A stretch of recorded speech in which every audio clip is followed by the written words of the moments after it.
I'm behind the times and you're ahead of it. Yeah, I wasn't going to say. Now, the big celebrations won't happen until June, but today is the official anniversary of the Queen's accession to the throne, her Diamond Jubilee. February the 6th, the day her father died at Sandringham, is normally one the Queen keeps private. But today she undertook 2 engagements close to her Norfolk home.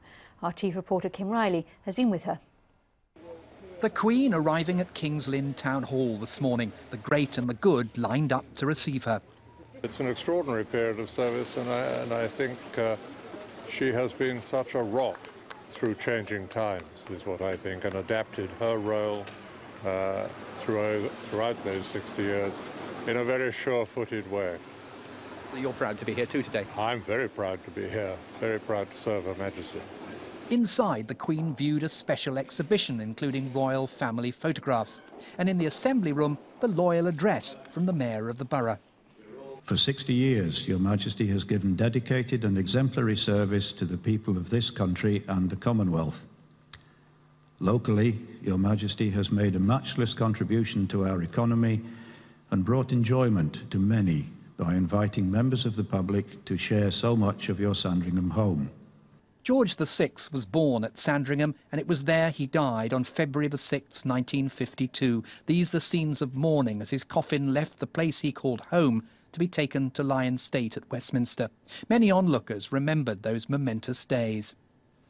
I remember standing in my pushchair at the line gates at Gaywood and seeing the train go past. But I remember Mother saying to you, remember what's happening now, because that's a big occasion. That's what I remember. The news ran round the playground, a rumour, the King's dead, the King's dead. And I remember thinking, that can't be right, kings don't die.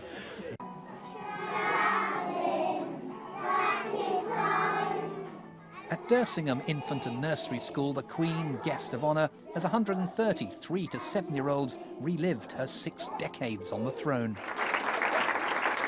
I think she really enjoyed it. She seemed to. She was very, very smiley. She asked lots of lovely questions, but she also put the children and parents and staff at ease. Special day. Amazing day. One that will be remembered for a long, long time. For the Queen, the Accession Day anniversary must always be a reminder of one of the saddest, most challenging days of her life. Approaching her 86th birthday in April, she's promised today to renew her pledge to serve the nation and its people.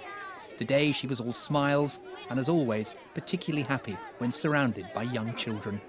Kim Riley, BBC Look East, Dersingham.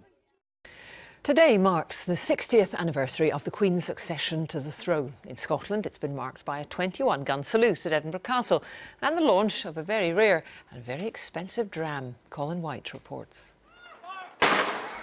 Not the 1 o'clock gun, but 21. Fired this lunchtime from the ramparts of Edinburgh Castle by gunners from the Royal Artillery Regiment. Guns too in London's Hyde Park, all marking the start of celebrations for the Queen's Diamond Jubilee. The King passed peacefully away in his sleep earlier this morning. For the Queen, though, today marks the anniversary of the death of her father, George VI. She was in Kenya when she heard the news.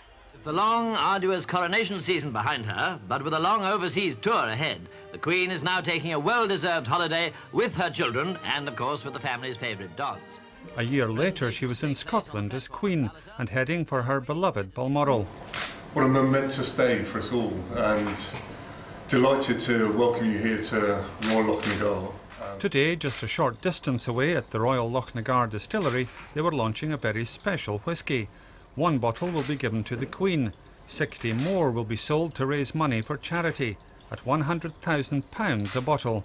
It's a very special whisky. We're actually very delighted with the flavours that are in the whisky. Old whiskies can be quite idiosyncratic, they can be quite strange, but this whisky's actually worked really well. There's some wonderful flavours of sort of fresh exotic fruits, some gentle smokiness and some sweetness, so it's a nice combination. Well, at £100,000 a bottle, a wee nip like this works out at about £4,000 a glass. An expensive but memorable way to toast the Queen's Diamond Jubilee. Today the Queen was in Norfolk. The main Jubilee celebrations will take place in the summer. Colin White, reporting Scotland, near the Balmoral estate. And we still don't know if Colin even got a little sip. Let's